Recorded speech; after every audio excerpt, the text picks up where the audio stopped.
Welcome to 120 by 80, a podcast by Dr. Neeraj Bhatti.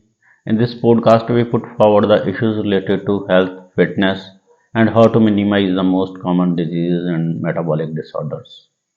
ਜਦੋਂ ਵੀ ਗੱਲ ਸਿਹਤ ਦੀ ਹੁੰਦੀ ਹੈ, ਜਦੋਂ ਵੀ ਗੱਲ ਮੈਟਾਬੋਲਿਕ ਡਿਸਆਰਡਰਸ ਦੀ ਆਉਂਦੀ ਹੈ ਜਾਂ ਫਿਟਨੈਸ ਦੀ ਆਉਂਦੀ ਹੈ ਤੇ ਡਾਈਟ ਦਾ ਬਹੁਤ ਹੀ ਅਹਿਮ ਰੋਲ ਸਾਹਮਣੇ ਆਉਂਦਾ ਹੈ। ਇਹ ਇੱਕ ਜ਼ਰੂਰੀ ਆਸਪੈਕਟ ਬਣ ਜਾਂਦਾ ਹੈ ਕਿ ਅਸੀਂ ਸਮਝੀਏ ਕਿ ਕਿਹੜੀ ਡਾਈਟ ਜਿਹੜੀ ਆ ਉਹ ਖਾਣੀ ਚਾਹੀਦੀ ਹੈ, ਕਿਹੜੀ ਡਾਈਟ ਸਾਡੀ ਸਿਹਤ ਲਈ ਵਧੀਆ ਹੈ। ਡਾਈਟ ਦਾ ਕ੍ਰਾਈਟੇਰੀਆ ਹਰ ਇੱਕ ਆਸਪੈਕਟ ਦੇ ਨਾਲ ਬਦਲਦਾ ਹੈ। ਜੇਕਰ ਕਿਸੇ ਨੂੰ ਕੋਈ ਮੈਟਾਬੋਲਿਕ ਡਿਸਆਰਡਰ ਹੈਗਾ, ਜਿਸ ਤਰ੍ਹਾਂ ਕਿ ਬਲੱਡ ਪ੍ਰੈਸ਼ਰ ਜਾਂ ਸ਼ੂਗਰ, ਉਹਦੀ ਡਾਈਟ ਡਾਕਟਰਸ ਜਿਹੜੇ ਸੁਝਾਅ ਕਰਦੇ ਨੇ ਕੁਝ ਹੋਰ ਹੁੰਦੀ ਹੈ। ਇੱਕ ਨੋਰਮਲ ਵਿਅਕਤੀ ਜਿਹੜਾ ਉਹ ਆਪਣੇ ਡਾਈਟਰੀ ਫੈਕਟਰਸ ਨੂੰ ਕਈ ਵਾਰੀ ਨਹੀਂ ਵੀ ਕਾਊਂਟ ਕਰਦਾ, ਨਹੀਂ ਵੀ ਦੇਖਦਾ, ਔਰ ਉਹਦੇ ਚੱਲਦੇ ਹੋਏ ਹੀ ਬਹੁਤ ਸਾਰੀਆਂ ਬਿਮਾਰੀਆਂ ਆਦਮੀ ਨੂੰ ਘੇਰ ਲੈਂਦੇ ਨੇ।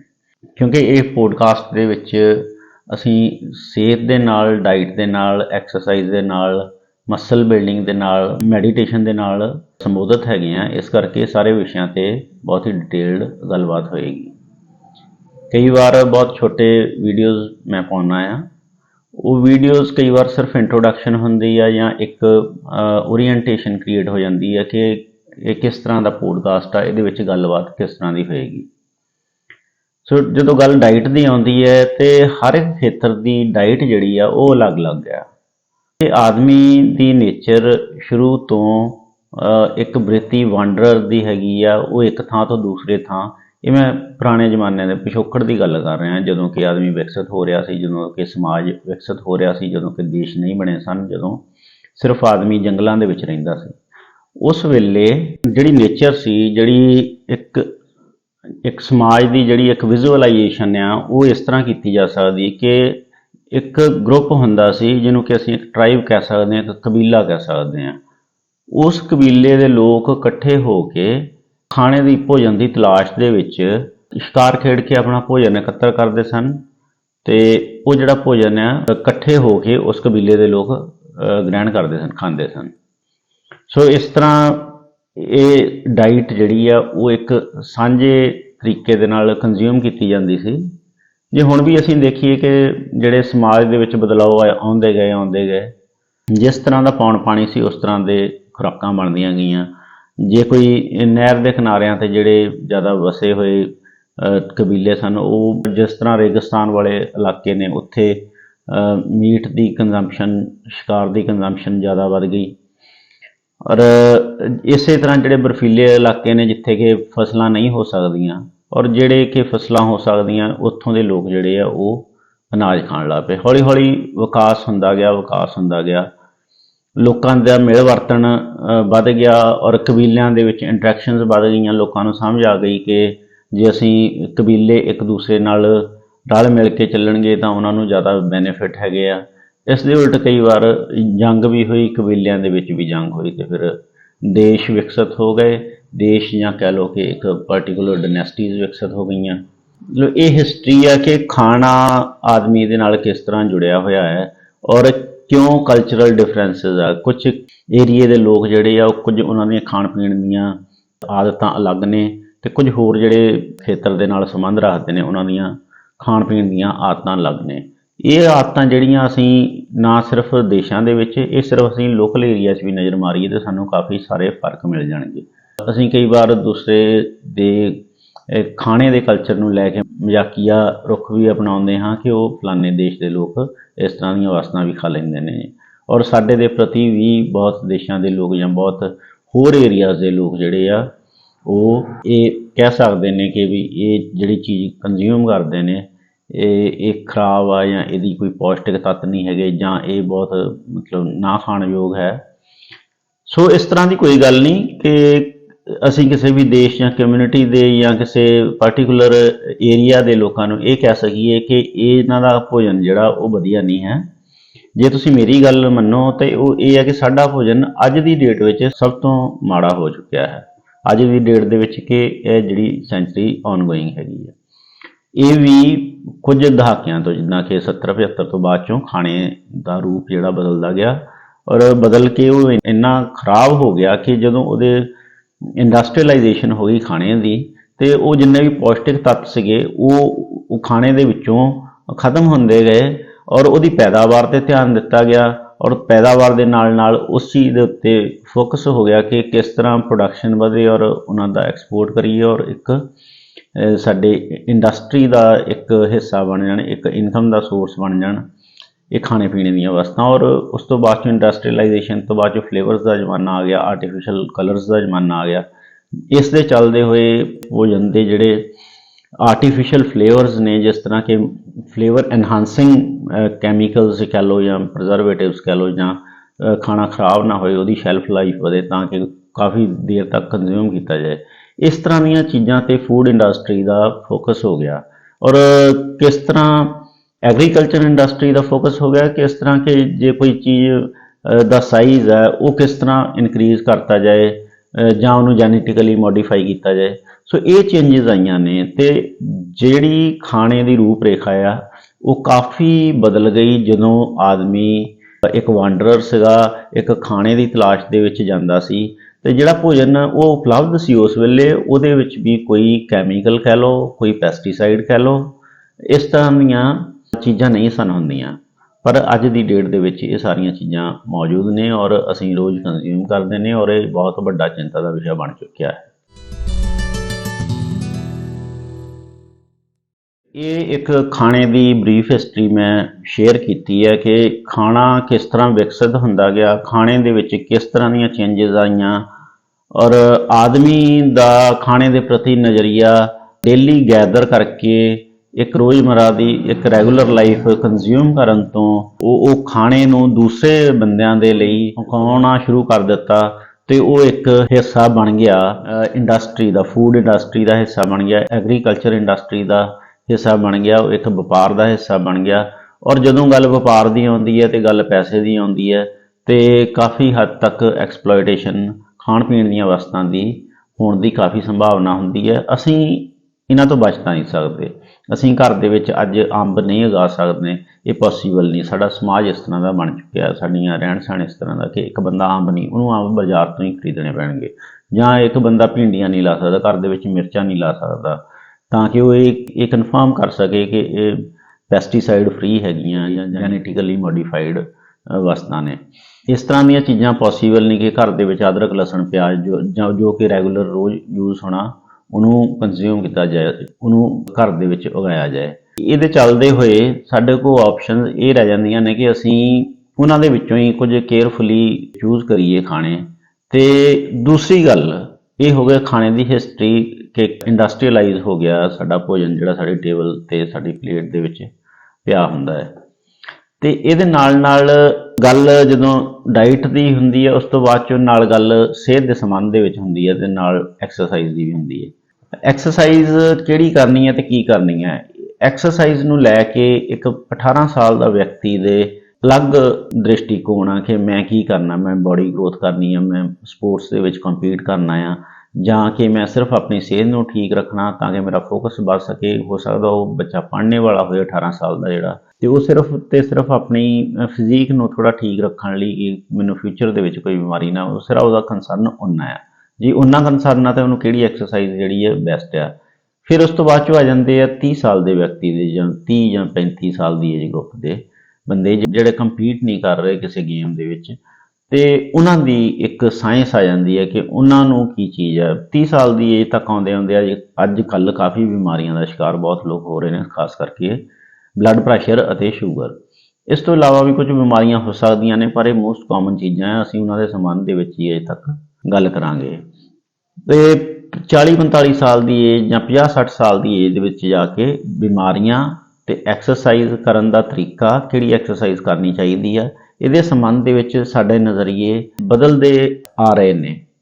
ਸਾਇੰਸ ਦੇ ਵਿੱਚ ਅਕੋਰਡਿੰਗ ਟੂ ਕਾਈਜ਼ੀਐਨੋਲੋਜੀ ਹੈ, science of the movement of muscles ਆ, ਉਹਦੇ ਅਕੋਰਡਿੰਗਲੀ ਜਾਂ ਐਕਸਰਸਾਈਜ਼ ਦੀ ਜਿਹੜੀ ਫਿਟਨੈਸ ਇੰਡਸਟਰੀ ਦੀ ਜਿਹੜੀ ਸਾਇੰਸ ਹੈਗੀ ਆ ਉਹਦੇ ਅਕੋਰਡਿੰਗਲੀ 40 ਸਾਲ 45 ਸਾਲ ਪਲੱਸ ਬੰਦੇ ਨੂੰ ਕਿਹੜੀਆਂ ਐਕਸਰਸਾਈਜ਼ ਕਰਨੀਆਂ ਚਾਹੀਦੀਆਂ, ਫੀਮੇਲਸ ਨੂੰ ਕਿਹੜੀਆਂ ਐਕਸਰਸਾਈਜ਼ ਕਰਨੀਆਂ ਚਾਹੀਦੀਆਂ, ਪ੍ਰੈਗਨੈਂਟ ਲੇਡੀ ਨੂੰ।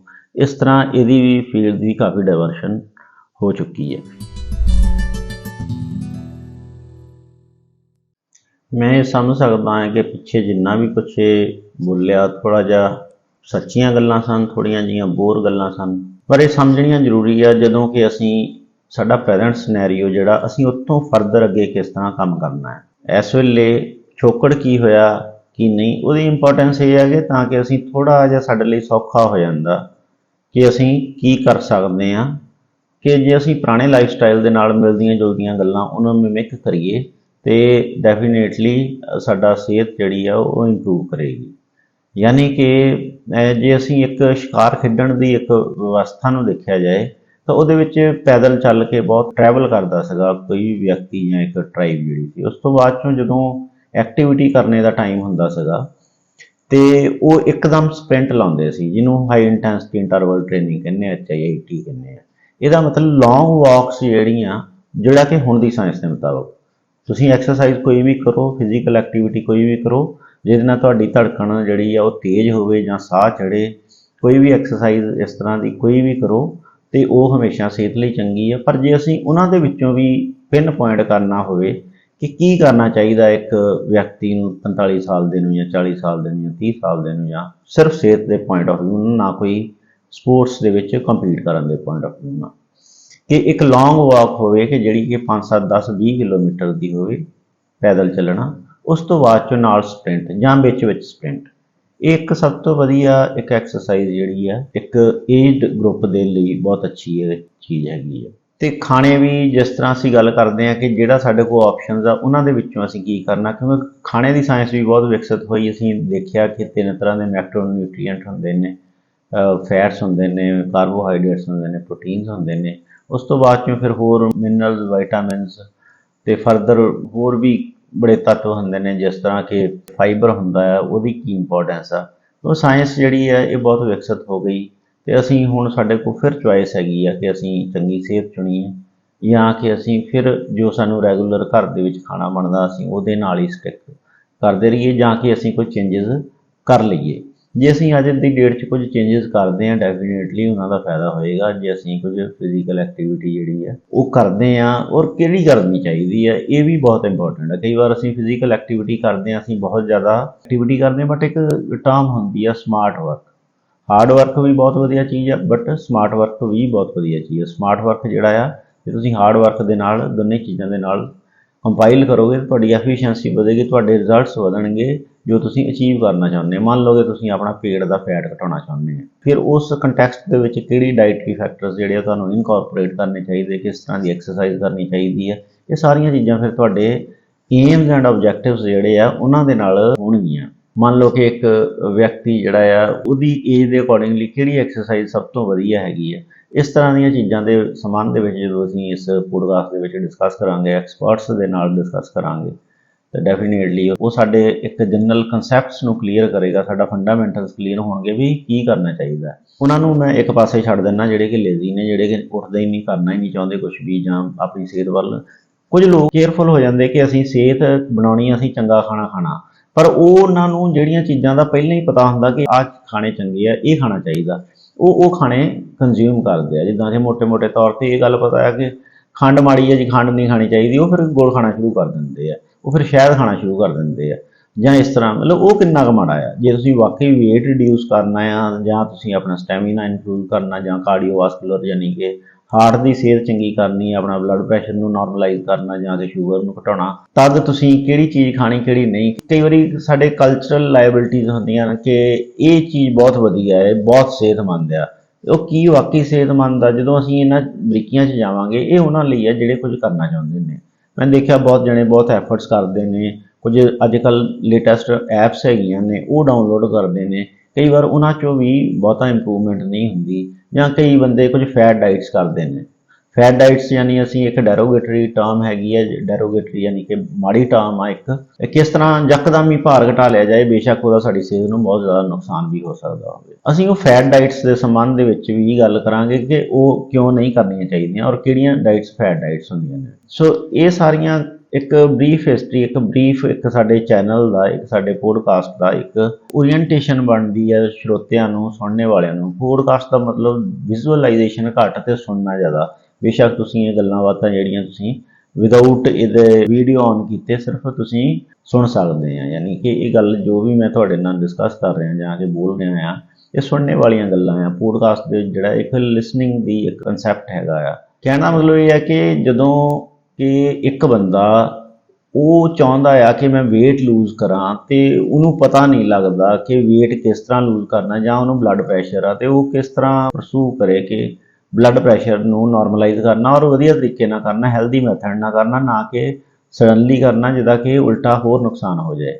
ਜਾਂ ਕਈ ਬੰਦੇ ਬਹੁਤ ਚਿਰ ਤੋਂ ਐਕਸਰਸਾਈਜ਼ ਕਰ ਰਹੇ ਹੁੰਦੇ ਨੇ, ਸਵੇਰੇ 1.5 ਘੰਟੇ 2 ਘੰਟੇ ਕੁਛ ਨਾ ਕੁਛ ਐਕਸਰਸਾਈਜ਼ ਕਰ ਰਹੇ ਨੇ, ਬਹੁਤ ਵਧੀਆ, ਪਰ ਉਹਨਾਂ ਨੂੰ ਉਹਨੇ ਰਿਜ਼ਲਟ ਵਧੀਆ ਨਹੀਂ ਮਿਲ ਰਹੇ। ਉਹਨੂੰ ਕਿੱਥੇ ਉਹ ਪ੍ਰੋਬਲਮ ਜਾਂ ਕਿੱਥੇ ਕਿਹੜੇ ਡਾਈਟਰੀ ਫੈਕਟਰ, ਕਿਹੜਾ ਲਾਈਫ ਸਟਾਈਲ ਆ ਜਿਹੜਾ ਕਿ ਮਾਈਨਰ ਜਿਹੀਆਂ ਚੇਂਜਸ ਕਰਕੇ ਹੀ ਉਹਨਾਂ ਨੂੰ ਉਹ ਜਿਹੜੀ ਮਿਹਨਤ ਕਰ ਰਹੇ ਨੇ ਉਹਦਾ ਫਲ ਜਿਹੜਾ ਆ ਉਹ ਉਹਨਾਂ ਨੂੰ ਵਧੀਆ ਤਰੀਕੇ ਨਾਲ ਮਿਲੇਗਾ, ਜਲਦੀ ਮਿਲੇਗਾ। ਸੋ ਇਹ ਫੋਕਸ ਹੈਗਾ ਸਾਡਾ ਇਸ ਪੋਡਕਾਸਟ ਦੇ ਵਿੱਚ ਕਿ ਅਸੀਂ ਹੁਣ ਜਾਣਿਆ ਕਿ ਸਾਰੀ ਸਾਡੀ ਹਿਸਟਰੀ ਕੀ ਸੀ। ਇੱਕ ਬਰੀਫ ਜਿਹੀ ਹਿਸਟਰੀ ਸੀ, ਕੈਜੂਅਲ ਜਿਹੀਆਂ ਗੱਲਾਂ ਕੀਤੀਆਂ, ਮੈਂ ਕੋਈ ਬਹੁਤ ਪਿਨ ਪੁਆਇੰਟ ਨਹੀਂ ਕੀਤਾ ਕਿ ਕੀ ਹਿਸਟਰੀ ਸੀ, ਕਿਸ ਤਰ੍ਹਾਂ ਡਾਈਟ ਚੱਲੀ ਆ ਰਹੀ ਆ ਤੇ ਕਿੱਦਾਂ ਚੇਂਜਸ ਆਈਆਂ, ਕਿਸ ਤਰ੍ਹਾਂ ਇੰਡਸਟਰੀਅਲਾਈਜੇਸ਼ਨ ਹੋ ਗਈ, ਕਿਸ ਤਰ੍ਹਾਂ ਫਲੇਵਰਸ ਐਂਡ ਆਰਟੀਫੀਸ਼ੀਅਲ ਕਲਰਸ ਜਿਹੜੇ ਆ ਉਹ ਸਾਡੇ ਖਾਣੇ ਦੇ ਵਿੱਚ ਸ਼ਾਮਲ ਹੋ ਗਏ। ਔਰ ਇਸ ਵੇਲੇ ਸਾਡੇ ਜਿਹੜੇ ਛੋਟੇ ਬੱਚੇ ਨੇ ਉਹ ਵੀ ਇਹਨਾਂ ਨੂੰ ਕੰਜ਼ਿਊਮ ਕਰ ਰਹੇ ਨੇ ਔਰ ਸਾਡਾ ਕੋਈ ਵੀ ਬਸ ਨਹੀਂ ਚੱਲਦਾ ਵੀ ਕਿਸ ਤਰ੍ਹਾਂ ਉਹਨਾਂ ਨੂੰ ਕਹੀਏ ਕਿ ਕਾਕਾ ਤੂੰ ਲੱਸੀ ਪੀ ਲਿਆ ਕਰ, ਤੂੰ ਨਿੰਬੂ ਪਾਣੀ ਪੀ ਲਿਆ ਕਰ। ਇਸ ਤਰ੍ਹਾਂ ਦੀਆਂ ਚੀਜ਼ਾਂ ਜਿਹੜੀਆਂ ਉਹਨਾਂ ਤੋਂ ਸਾਡੇ ਜਿਹੜੇ ਚੇਂਜ ਹੋ ਕੇ ਇੱਕ એનર્ਜੀ ਡਰਿੰਕਸ ਵੱਲ ਨੂੰ ਡਿਵਰਟ ਹੋ ਗਏ ਨੇ ਬੱਚੇ। ਕੈਫੀਨ ਜਿਹੜੀ ਆ ਉਹ ਬਹੁਤ ਮਾੜੀ ਆ ਔਰ ਕੈਫੀਨੇਟਿਡ ਜਿਹੜੀਆਂ ਡਰਿੰਕਸ ਹੈਗੀਆਂ ਉਹ ਬੱਚਿਆਂ ਲਈ ਰਿਕਮੈਂਡਡ ਨਹੀਂ ਹੈਗੀਆਂ ਔਰ ਬੱਚੇ ਉਹਨਾਂ ਨੂੰ ਬਹੁਤ ਹੀ ਇੱਕ ਸੋਸ਼ਲੀ ਇੱਕ ਮੈਚਿਓਰਿਟੀ ਸ਼ੋਅ ਕਰਨ ਲਈ ਜਾਂ ਅੰਡਰ ਦਾ ਪੀਅਰ ਪ੍ਰੈਸ਼ਰ ਉਹਨਾਂ ਨੂੰ ਕੰਜ਼ਿਊਮ ਕਰਕੇ ਆਪਣੀ ਸਿਹਤ ਵੀ ਖਰਾਬ ਕਰ ਰਹੇ ਨੇ। ਸਾਡੇ ਇੰਡਸਟਰੀ ਦੀਆਂ, ਫੂਡ ਇੰਡਸਟਰੀ ਦੀਆਂ ਸ਼ਾਇਦ ਉਹ ਵੀ ਕਿਤੇ ਨਾ ਕਿਤੇ ਕੰਪਰੋਮਾਈਜ਼ ਹੋ ਚੁੱਕੀਆਂ ਨੇ। ਮੈਂ ਚਾਹੁੰਦਾ ਕਿ ਸਾਡਾ ਸਾਇੰਟੀਫਿਕ, ਸਾਡੇ ਪੰਜਾਬ ਦੇ ਲੋਕਾਂ ਦਾ ਸਾਇੰਟੀਫਿਕ ਲੈਵਲ ਜਿਹੜਾ ਆ, ਸਾਡਾ ਸਮਝ ਜਿਹੜੀ ਆ ਉਹ ਥੋੜ੍ਹੀ ਜਿਹੀ ਇੰਟਰਨੈਸ਼ਨਲ ਕ੍ਰਾਈਟੀਰੀਆ ਨਾਲ ਮਿਲਣੀ ਸ਼ੁਰੂ ਹੋਏ। ਕਿਉਂਕਿ ਕਈ ਵਾਰ ਅਸੀਂ ਆਪਣੇ ਵੱਲੋਂ ਬਹੁਤ ਸਮਝਦਾਰੀ ਕਰਦੇ ਹਾਂ ਤੇ ਪਰ ਉਹ ਉਨੀ ਸਮਝਦਾਰੀ ਵਾਲੀ ਗੱਲ ਨਹੀਂ ਹੁੰਦੀ। ਅਸੀਂ ਕਿਉਂਕਿ ਚੀਜ਼ ਦੀ ਵੈਲਿਊ ਨੂੰ ਕੁਝ ਹੋਰ ਚੀਜ਼ ਪਾ ਕੇ, ਜਿੱਦਾਂ ਕਿ ਮਿੱਠਾ ਪਾ ਕੇ ਕਿਸੇ ਚੰਗੀ ਚੀਜ਼ ਦੇ ਵਿੱਚ ਜਿਹੜੀ ਕਿ ਅਦਰਵਾਈਜ਼ ਬਹੁਤ ਹੈਲਦੀ ਹੁੰਦੀ ਆ ਤੇ ਉਹਦੀ ਜਿਹੜੀ ਪੌਸ਼ਟਿਕ ਤੱਤ ਆ ਉਹ ਘਟਾ ਦਿੰਦੇ ਆ, ਜੋ ਉਹਦਾ ਫਾਇਦਾ ਹੋ ਸਕਦਾ ਆ ਅਸੀਂ ਜਿੰਨਾ ਕੰਜ਼ਿਊਮ ਕਰਦੇ ਆ।